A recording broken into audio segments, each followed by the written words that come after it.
I have picked up M friend. Alright, let's go. Get off. Stop it. Let go. Jesus Christ.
We just finished Munich High-End 2025, the last year that this crazy high-end audio show is going to be at Munich. Yeah, next year it's going to be in Vienna.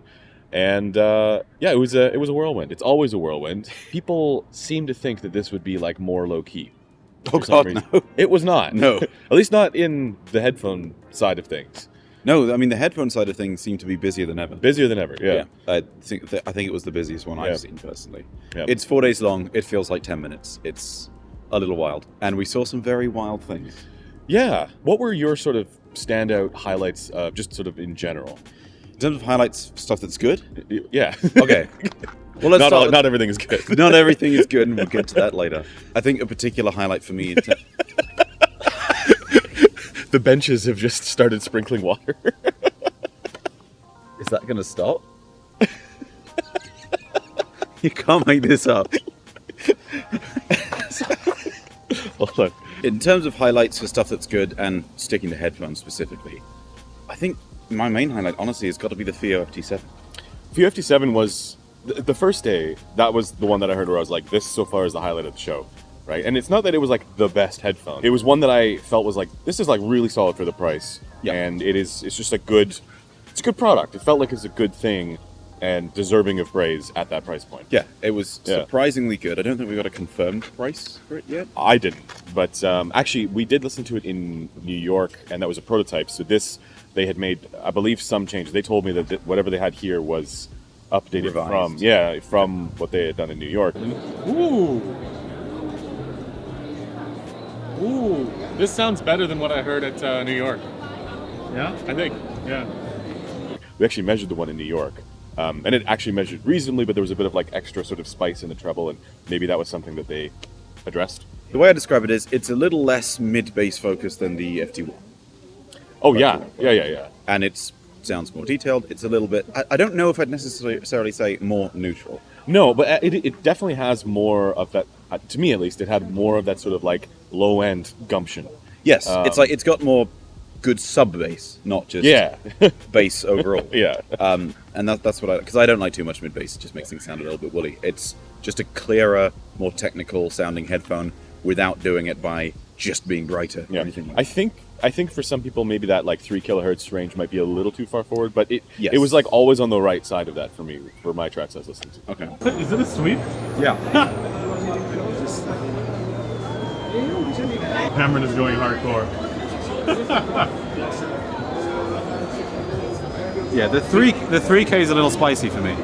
See, the thing is, that doesn't actually give you your HRDF though. No, I know, but like just relative to other stuff, because I do that on most stuff, so I still know that the 3K is a bit spicy for me. Yeah. Don't do that and think that everything should be the same volume, it shouldn't. Yeah, for me the 3 kilohertz was just a touch on the high end, but nothing too bad at all. But yeah, that was a particular highlight, and if that's going to be, well, under 1,000, presumably. Solid.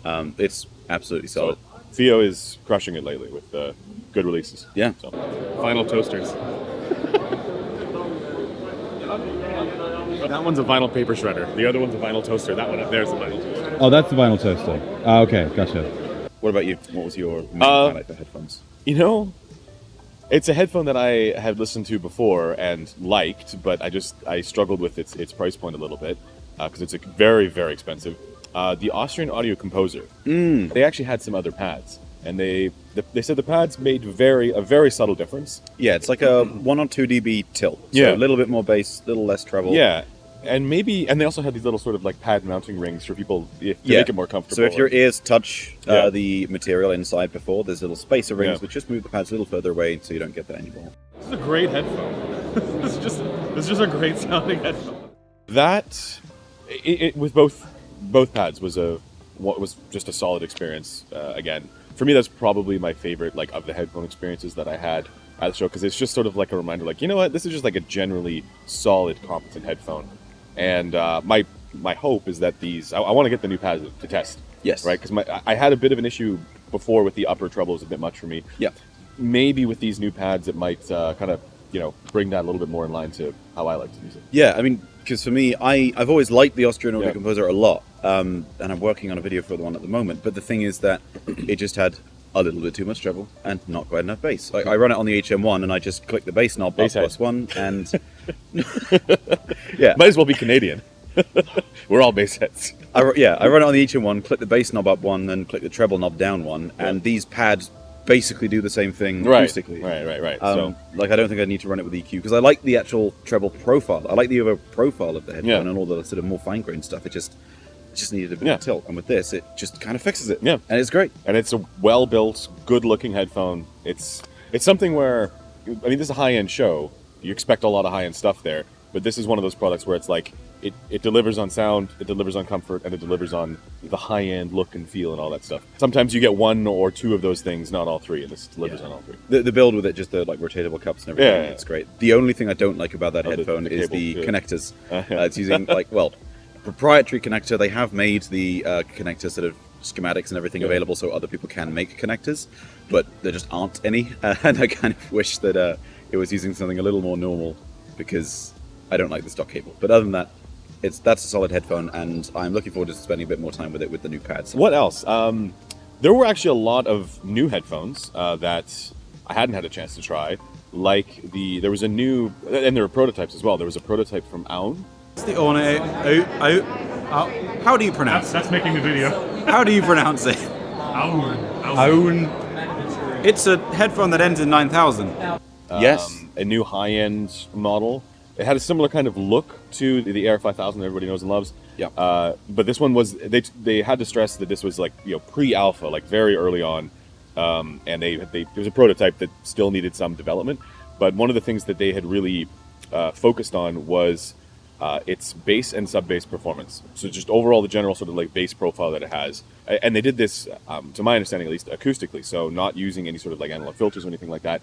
And yeah, the bass delivered on that headphone. I was quite impressed. It's overall pretty neutral tuning. It feels like there's a slight sub-bass lift, Right? which is just the right amount. The bass is great. The bass is great on this, and by that I don't mean there's tons of it. I mean there's just the right amount of slight amount of lift. Yeah. Like with a Svara or something, I always run it with a bass shelf. These I wouldn't need That's to. got enough bass.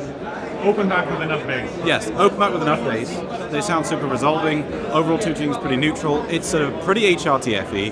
There's a little bit of like a 4 kilohertz thing going on, but this is yay.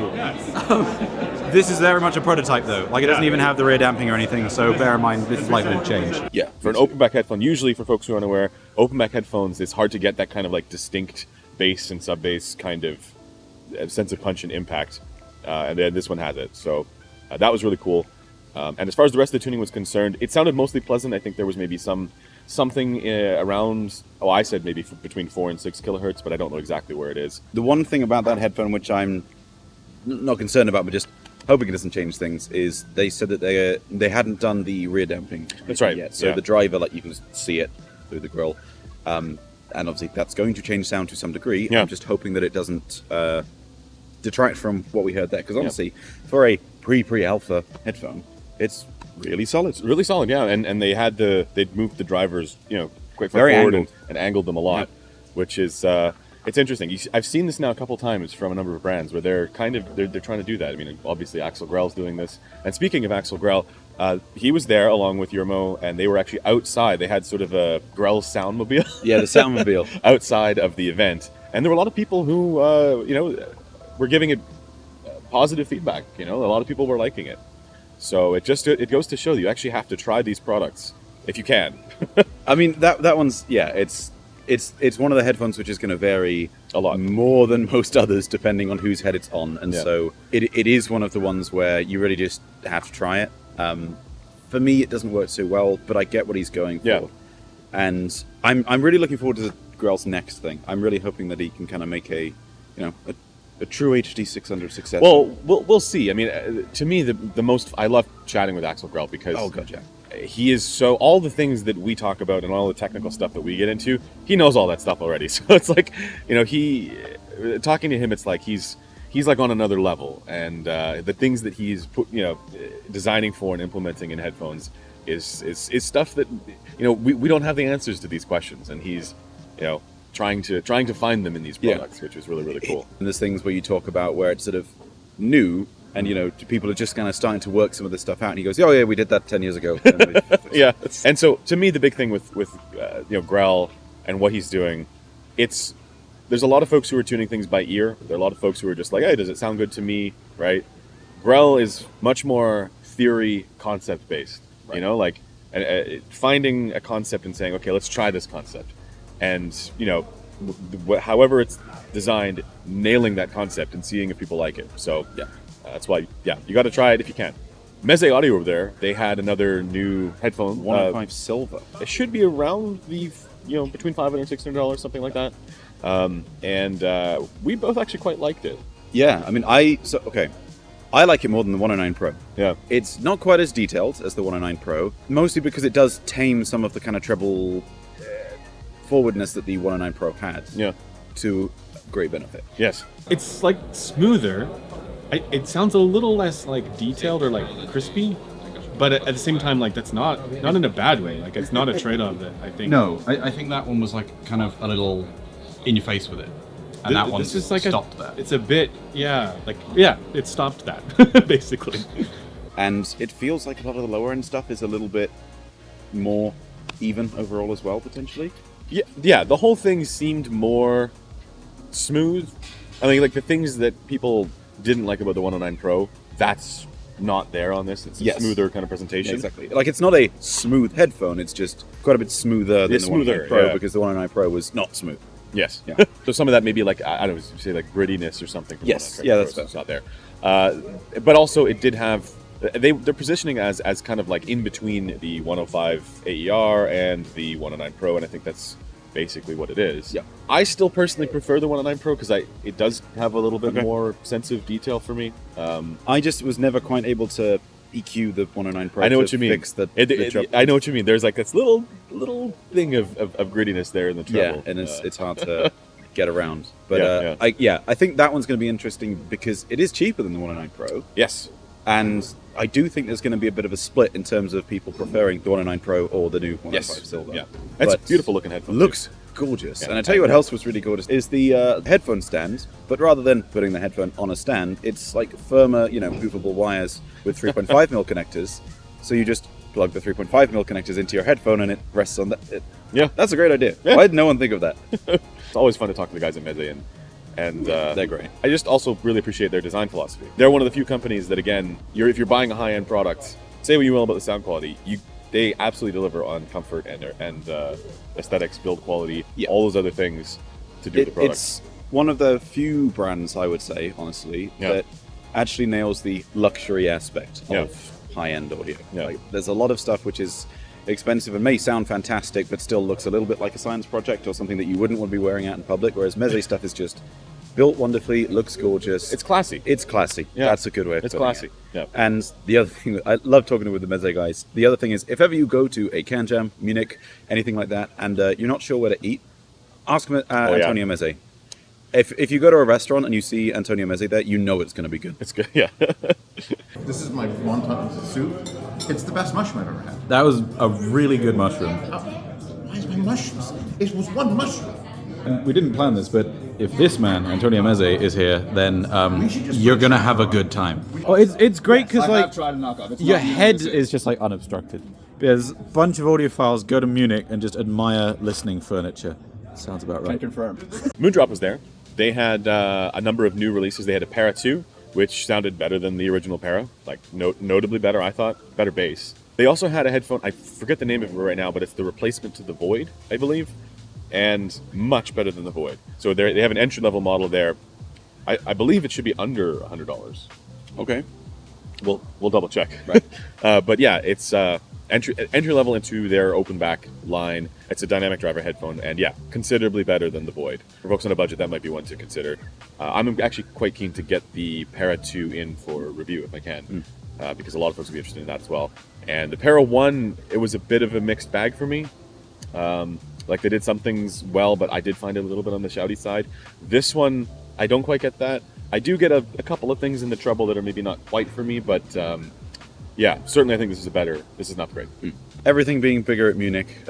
If you've been to a Can Jam recently, you may have seen the Warwick Acoustics soundproof pod with the Imperios in it. And at Munich, there's a sound isolated room, and we had the Imperio Golden Sound Edition there. Did you use IsoAcoustics isolators for the? Oh, I couldn't bring the stack of IsoAcoustics isolators, so it sounded terrible. I used a set of IsoAcoustics isolators to isolate the isolators that were isolating from the isolators that were isolating from the desk. That was really fun to have there, and people seem to really like it. So yeah, thanks for everyone who tried that. It's a lot of people came into that room and were sort of going side by side with the original Imperio and the GSE. So yeah, very that was cool stuff. We did get a chance to try out the Audeze closeback S20. S20, I think it is. And yeah, it was okay, I guess.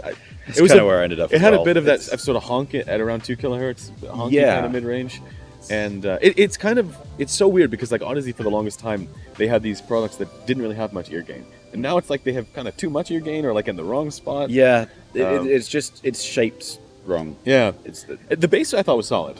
The bass was solid. Yeah, and it was more comfortable than I thought it would be. The build overall was really nice. Yeah, it's really nice. It's a very premium looking feeling headphone with a fabric outside and stuff. Yeah. Looked and felt great, but the sound for me was a bit of a mixed bag. But here's the thing: I actually like the sound of it better than the Carbon 2.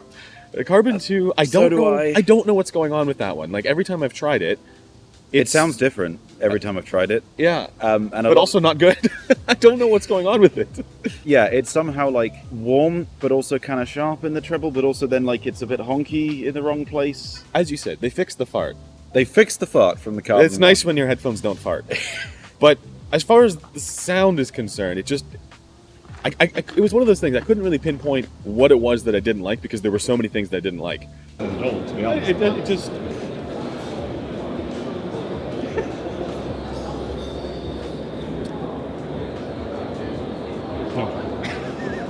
Yeah. But this is one that like it just sounded far enough from neutral to me that I was like, I don't know where to begin with what's weird about this. Because I heard it at a Can Jam, and it was on a really warm sounding Energizer. Like a tube-based one. Okay. And that one, I liked the sound of it more because the treble stuff wasn't quite as problematic. Yeah. But also then it just was like, this doesn't have anywhere near the kind of technical performance you would want if you're getting an E-stat. Whereas here it kind of did, but then it was wonky in a bunch of other ways. Yeah. I'm unfortunately just not a fan of that one. Yeah. Which is a shame because there kind of needs to be more good E-stats. Yeah. Like there's not enough of them. And I do know people like the original. Like the original was one of of the people. That's the thing. I like the original Carbon quite a bit more than this one. Yeah. Yeah, I did enjoy the original one. It just farted a lot when you moved it. There's trade-offs. Speaking of Dan Clark, the Noir XO. Yeah, the Noir XO. The open back Noir, where basically they've really shot after that, this sort of new interpretation of the Harman target, based on the 5 and 2/8. So they're transposing of Harman from Gross to 5 and 2/8. This one has upper treble. It does has upper treble. It's so much of this for me when I get to go to these shows and chat with folks like Dan. It's about discussing the concepts and targets and methodologies and all this kind of stuff. And he's got a very particular approach to this. And I'd love to chat with him further about it because I think it's like there's so much there, plus getting into the history of like Harman coming from the Welty pinna and going to the Gross and people using it incorrectly on the Gross and now going to the 5 and 2/8. So it's like, this is just fun for me. But as far as the headphones are actually concerned, like how they sounded, it's not like other DCAs. No. That's fantastic. I think that's my favorite like DCA I've heard. Yeah, mine too. Yeah, hands down. Like not even really close. Yeah. I like that a lot more than the Expanse. Yes. it's a lot more detailed. It's a lot more detailed. Yeah. Because the problem I had with a lot of them is that the upper treble just was not there. Yeah. And like these feel more punchy as well. They got that bass. They got that bass. Yeah. You know, I it's probably one of my favorite DCAs. It sounded fantastic to me. Yeah. And I think a big part of the reason, actually, for me specifically, is that it fits me better. The fit was good. Yeah, the pads are a slightly different shape, it's a slightly different material, and I just get much better of a seal. Whereas with these Stealth, for example, they're very sensitive to leakage. And so if you don't get a proper seal, a lot of the bass falls away. Yeah. And for me, I had to kind of hold them on my head if I wanted to get that. Whereas with this one, it just works, it's great, really comfortable overall. In fact, I'd say this one's probably just generally quite a bit more comfortable than a lot of other ones. Not that any of the headphones are uncomfortable, but the overall sound was just really well balanced, really technical, sort of dynamics and punchiness, and in the low end was fantastic. I do agree with DMS that I think that whether or not somebody's going to like this is going to come down to how they hear the upper treble.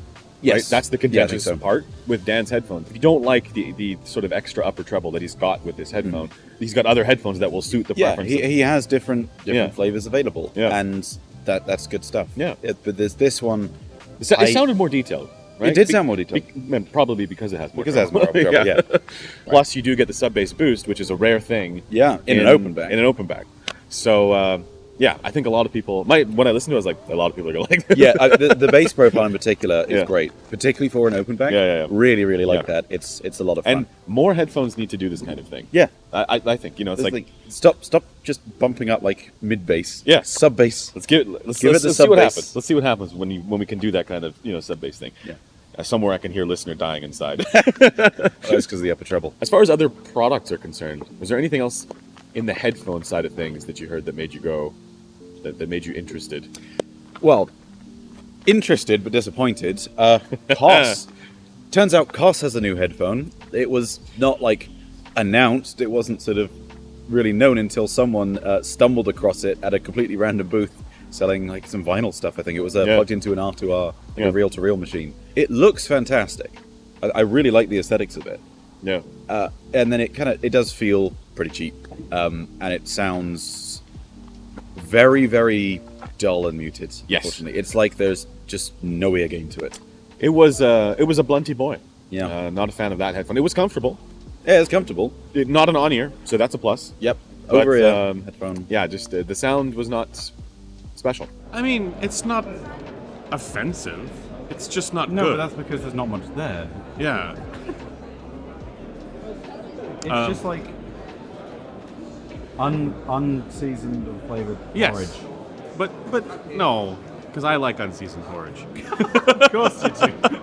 Yeah, I was a little disappointed because I was kind of hoping that could be like a surprise great find, and it just kind of wasn't. Speaking of reel-to-reel stations, once again, one of my favorite experiences of the show was checking out that Perun headphone. Yeah. The Perun E-Stat.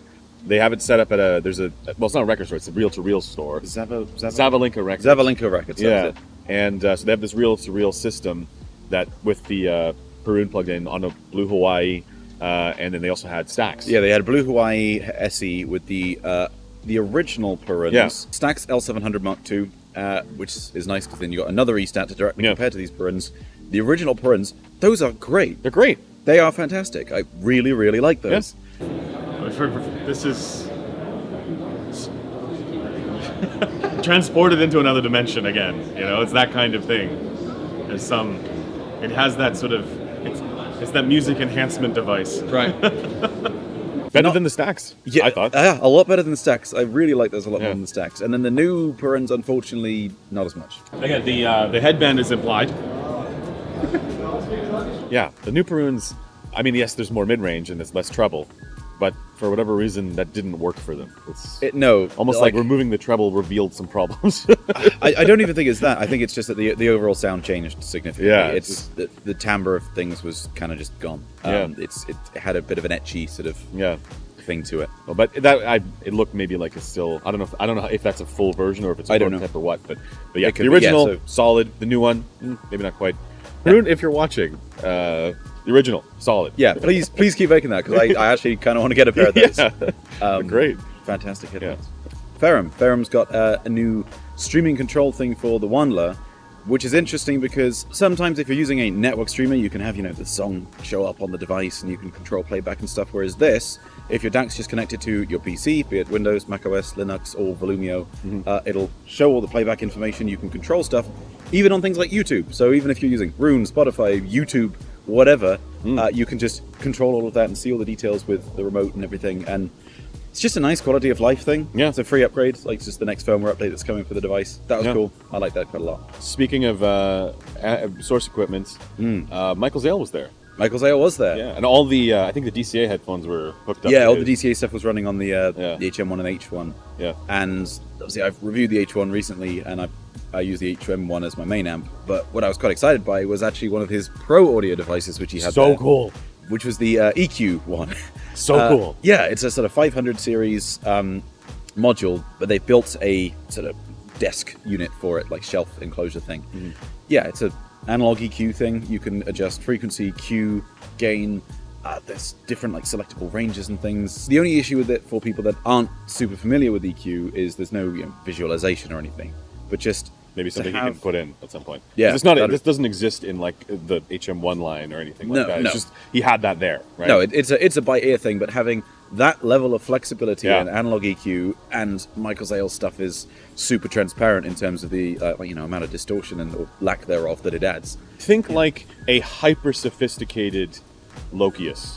Yes. Something like that is sort of what it was. Yes, and that's exactly what it is. You can adjust the exact frequency you want to adjust, and there's like 5 or 6 bands, I think. Yeah. You can do shelf filters, you can do peak filters, you can adjust the Q, you can adjust the amount. You can just do all the normal things that you would do with a digital EQ, but it's all just analog. Yeah. And it's great. And that's the kind of thing that I want to see more of in the amplifier world, right? Or when we're talking DACs, like EQ functionality as well. Yeah. I mean, that's a pretty complex device. I think the actual thing itself is 1500 or something. Yeah.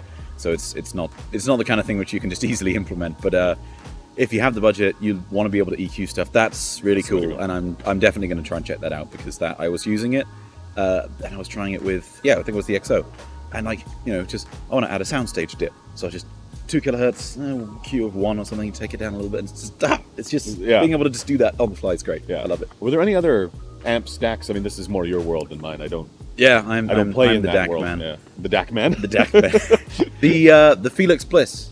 Oh right, it's a crazy looking thing.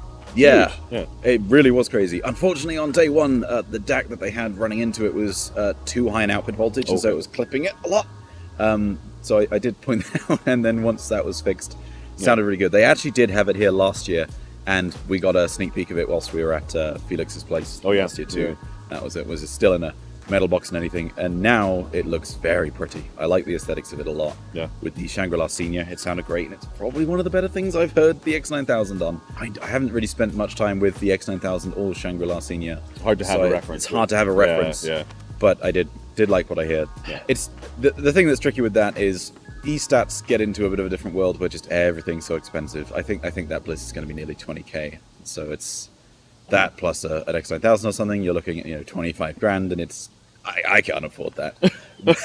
So it's and there's just not that much in terms of what the hell to compare it to. But it was nice to listen to. Yeah. I just don't really do source code at the shows. It's just no point. Oh, that's the problem, right? Like these shows are actually kind of a bit loud, so it's difficult to do comparisons, especially with open back headphones.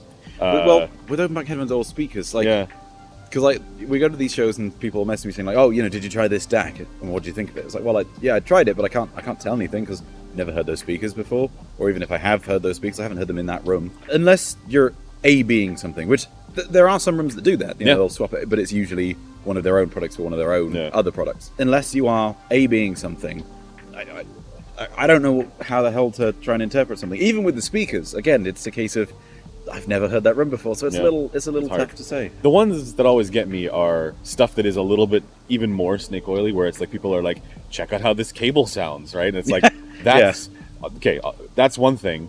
But then even if it did make a difference, how the hell could anybody tell? In these environments, like it's ridiculous to me that this is something that people seem to care about, but they do. If you wire up your microwave and stuff with something like this, then when you reheat food and stuff, the meat's more tender. You can taste every grain of rice. Will the It's just- microwave sound better? The ding has like a better, more detail to it. Okay, excellent. That's what we want. Yeah. That's what we care about.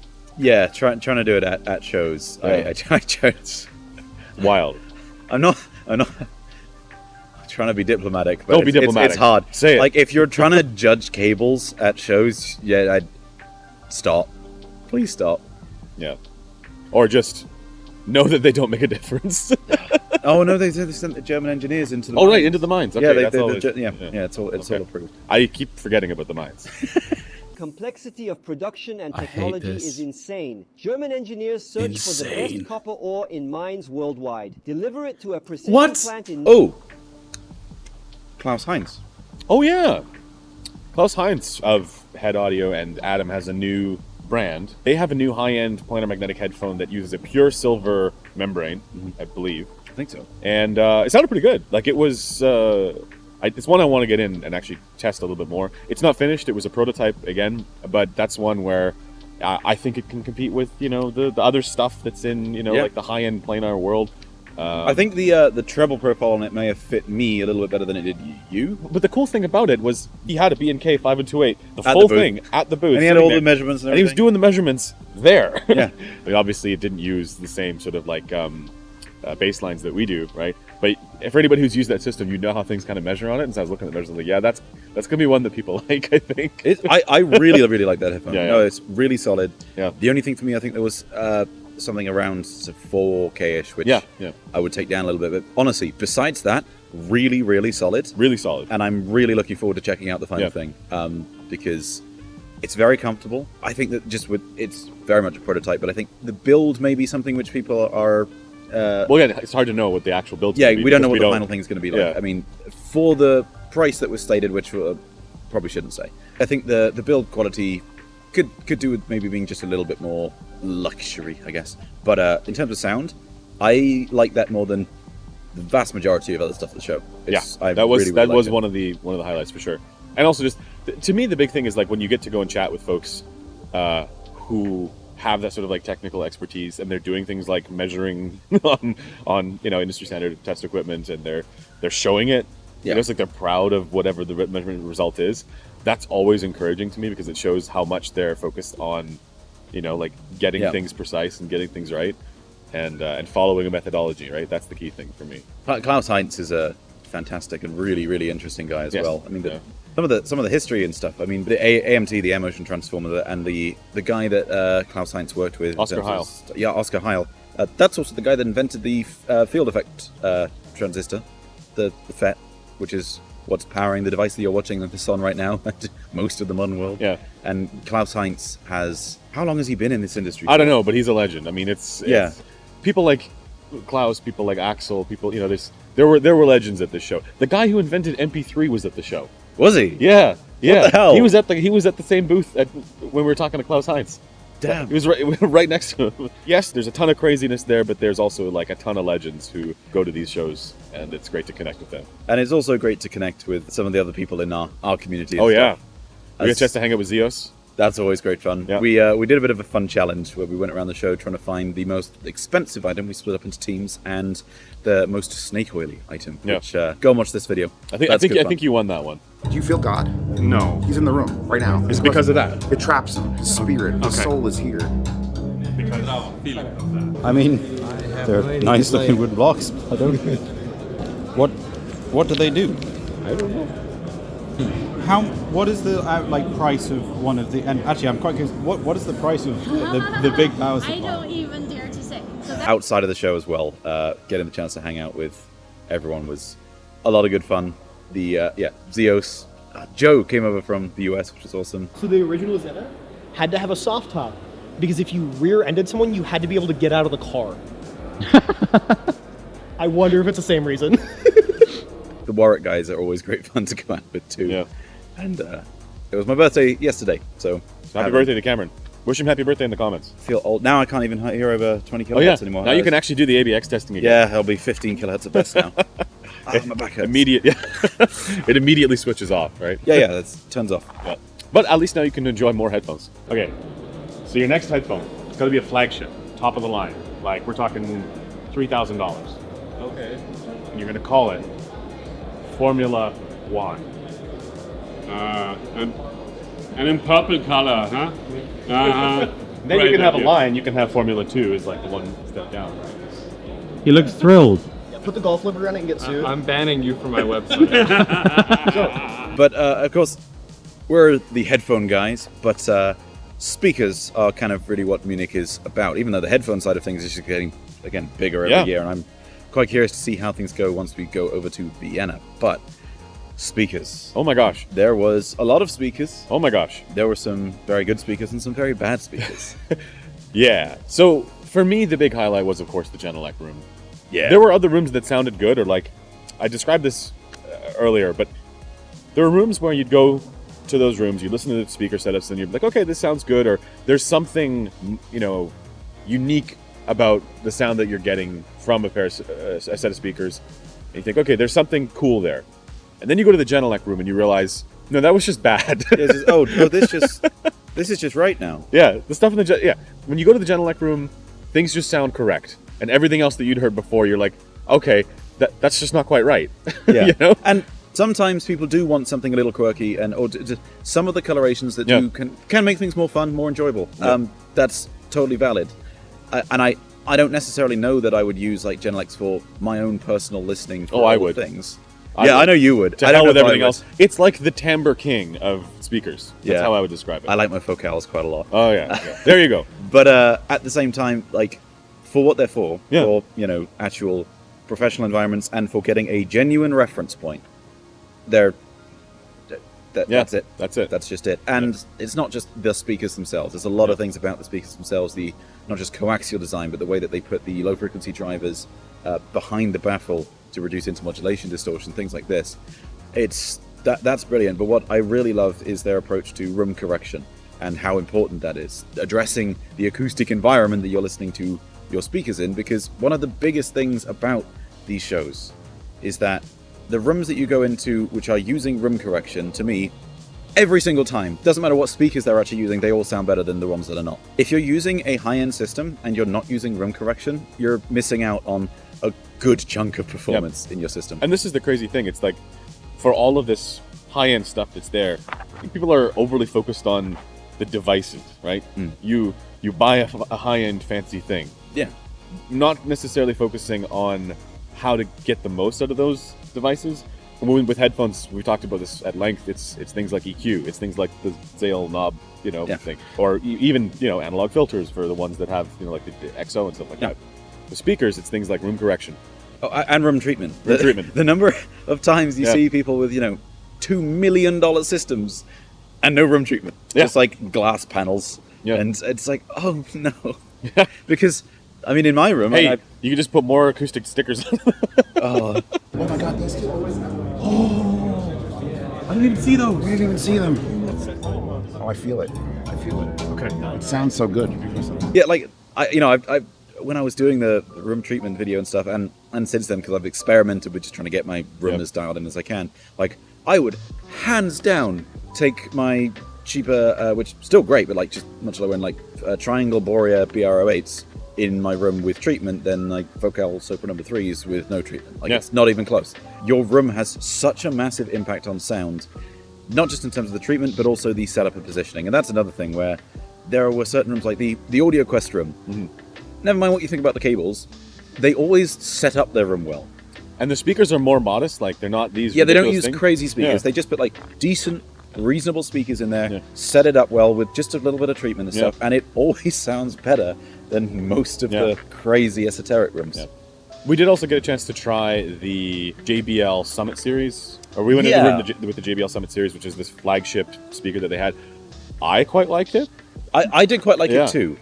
The thing is that for me, I don't think I've ever heard a horn-based speaker, horn-loaded speaker of any type that there wasn't something that just bugged me a little bit. There was just a little something in the treble that was just a little bit aggressive to me. But everything below like 5K was great. Fantastic. Really, really good. Some of the best mid-range I've ever heard of a speaker. And it was also kind of interesting because like the just the lower range in that room, both given the size of it, which was pretty substantial, and the fact that they were quite close to the wall, sounded great. It did. So if you're going to be listening to FediWap, what you really need is a bunch of these. These, as a good friend would say, these. You put 5 of them in your car, and then it'll finally sound okay. FediWap on the JBL speaker never sounded so good. I was gonna say they were also playing music that did kind of like span the full frequency range, right? So you get a chance to actually hear what it could do. A lot of these other rooms, they're playing like, I mean, disregard what you think about like different music tastes, but some of the music is just like you're only gonna get content in one band. One guy in a really low voice speaking like this, just in the middle. That's it. That's the only thing you can hear. Yeah, no percussion, no, just one stringed instrument. Yeah. Well, okay, that sounds all right. That particular violin sounds fine. Can we try a few other things? Yeah. You go into some rooms and they're playing proper music, but the stereotype about every other room being Diana Krall, it's the same Diana Krall song of Birds. We did hear a few of that. Yeah.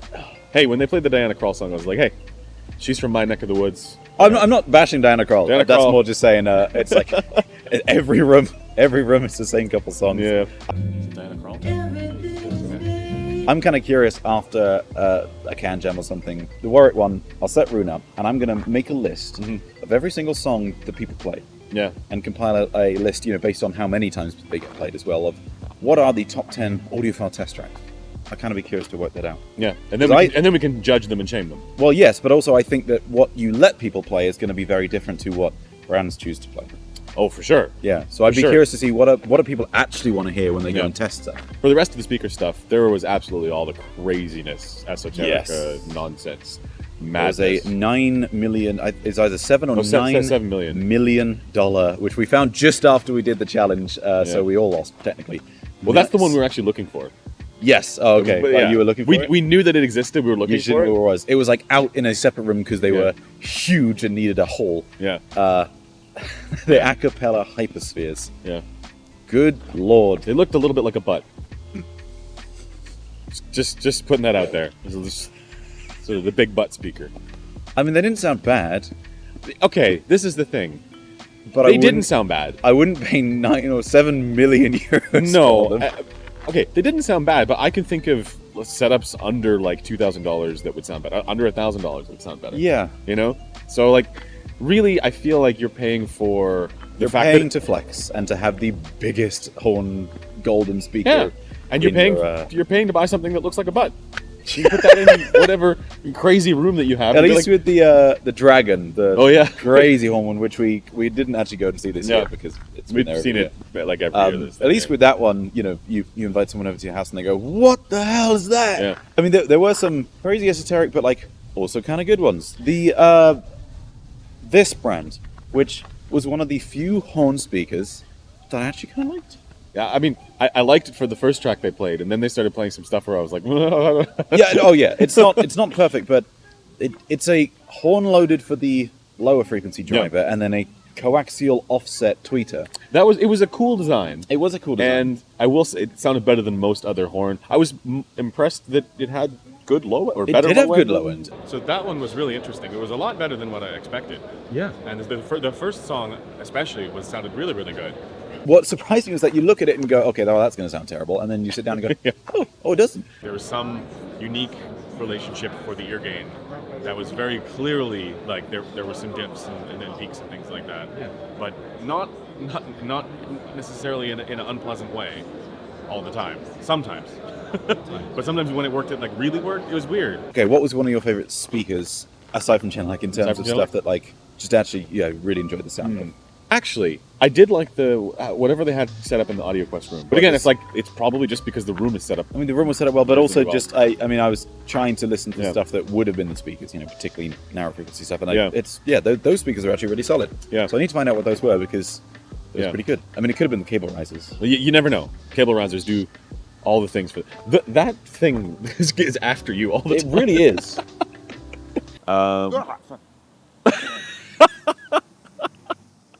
I went in my eye. Alright. There's the intro. Or the thumbnail. One that I was actually particularly interested in because of the technology behind it. So there's this thing called Bach DSP, which is coming out of basically it's not just room correction, changing the frequency response and stuff. The full fat version of it, you have head tracking, so you use a camera and you use some in-ear mics so that it does stuff specific to your own HRTF up to a certain frequency as well. And it not only corrects for frequency domain issues in terms of room correction, it also does cancellation, so it can cancel what is coming from the left speaker for when it arrives to your right ear. It can do reflection cancellation stuff.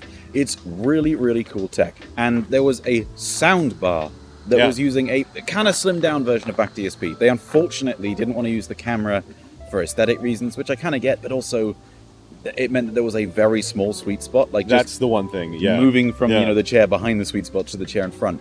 But the cool thing with this soundbar is that you sit in the sweet spot and like you can have stuff coming from your left. It really did sound like that. Yeah, it was a weird. It's throws your brain off a little bit. It really does, because there's a soundbar 6-8 feet in front of you, and there's stuff coming from other directions. Not just in like they're throwing it off and trying to reflect sound like some soundbars do.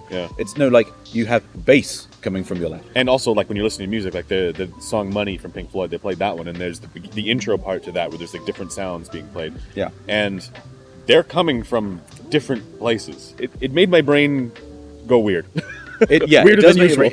It's a very strange experience. So that was pretty cool. And they did say that you can add the camera, so you can do the head tracking and have the back DSP stuff work quite a bit better.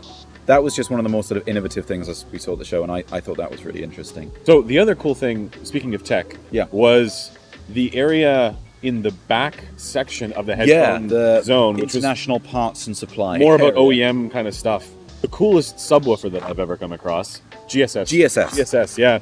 They had a really small, like flat and narrow little box that had a crazy subwoofer. Yeah, in it. It's like an ovoid almost with a really strange like membrane design, and it's their whole thing is to try and get like all of the bass out of nothing. To have compact devices, and they had like a number of different setups you could put on the wall. It's the kind of thing for if you don't have a lot of space, you have a small apartment. This is the kind of thing, a speaker with something like this in it would be what. They had on-wall speakers. I think they said for car audio stuff, for anything where you need something compact, like the on-wall stuff, but also soundbars potentially as well. Yeah, I remember seeing that and being like, I want one of these in my house. Yeah, genuinely a great subwoofer. That setup, they were using some Neumann monitors as well. Yeah, that setup sounded great. The setup sounded better than most of the rooms upstairs. And there's these tiny little, but just getting not just that much bass, but that quality of bass. Like it was super tight, super punchy. Yeah, not even in a room. Out of tiny little thing, and the excursion amount was huge. Wild. Yeah, that was really cool. Speaking of excursion, so we should talk about that. Yeah, we'll put the name of the brand up on the screen here, but there's a company that makes coaxial drivers. They are coaxial. They are technically coaxial drivers for headphones. They had a demo of some headphone. They don't make headphones, so they were saying this is just like a prototype. That really they focus on the drivers. Sounded surprisingly good for just like a little. Yeah, it's a pretty good demo headphone. Like nothing for somebody who doesn't make headphones. Yeah, they did a pretty good job. Did a reasonable job. And they had some 3D printed baffle stuff. Oh my god, the bass, and not in the way that you're thinking. The bass is unlike anything you've ever heard in headphones. No, it's unlike anything you've ever felt in headphones. Nobody has heard bass or felt bass like this in headphones. It's bass in headphones with an actual subwoofer feeling. Yes. To it.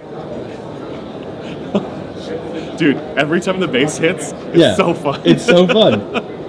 It's not that the actual sound of it. They've not just put an 18 dB shelf. It's not like massive bass tone. No, it's bass. It doesn't feeling. Sound like you've got too much bass. It feels like you've got literally bass. Shaking my head. Yeah, it is vibrating wild. your face, and to the point where they built this demo and they said, okay, so you can't actually turn it up too loud because it turns out that in this particular chassis that they put it in, if you turn it up to kind of moderate volumes, the low frequency bit of this driver will just hit the actual grill. Yeah, mess with it'll destroy the.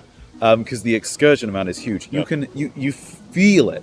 I know Skull Candy or something did something with pads that vibrate. And that was not great. Yeah. It genuinely worked. Yeah. It was really, really cool, and I really want to try and do something with those drivers. So they let us have some sample drivers. Yep. So I will be seeing when I can put that in.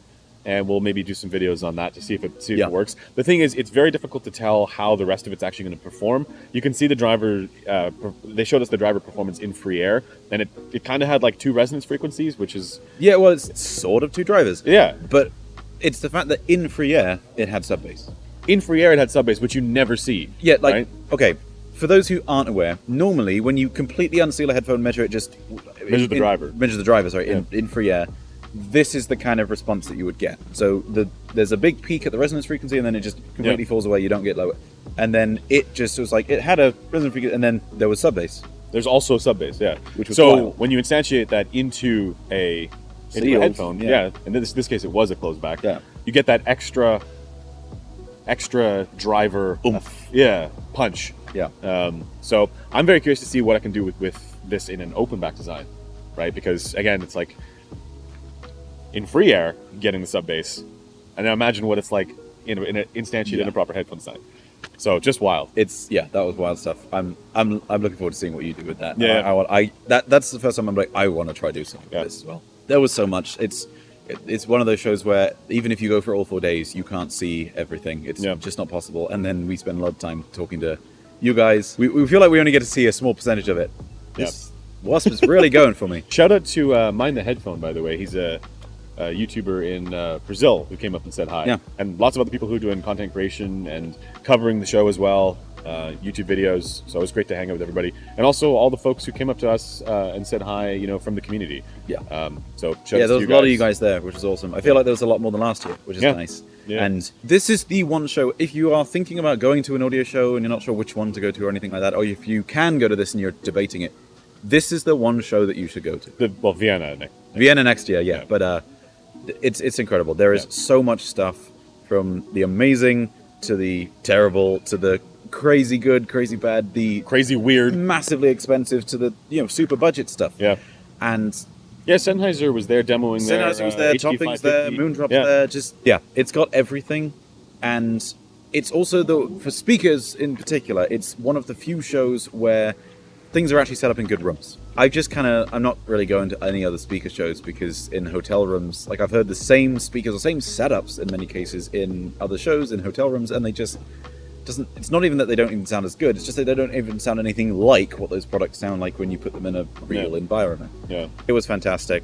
I had a blast. It was great hanging out with everyone outside the show as well. We got up to a lot of fun. And I had an okay time. He smiled, I think, a couple times. At least twice. Yeah, so that's good. Yeah, I'm excited for next year, and hopefully we see lots more of you guys there.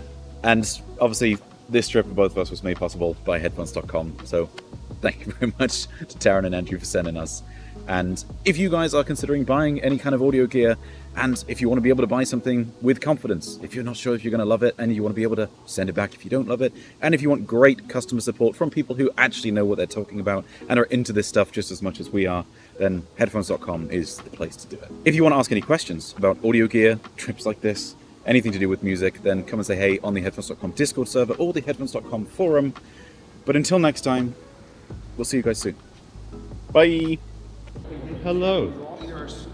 Is that for me? Yes. Yeah, that's your replace your broken HE1. Thank you. I'll send you the chunks. Okay, cool. Which is going to be like, it needs to work on every headphone. Okay, I kind of need that back.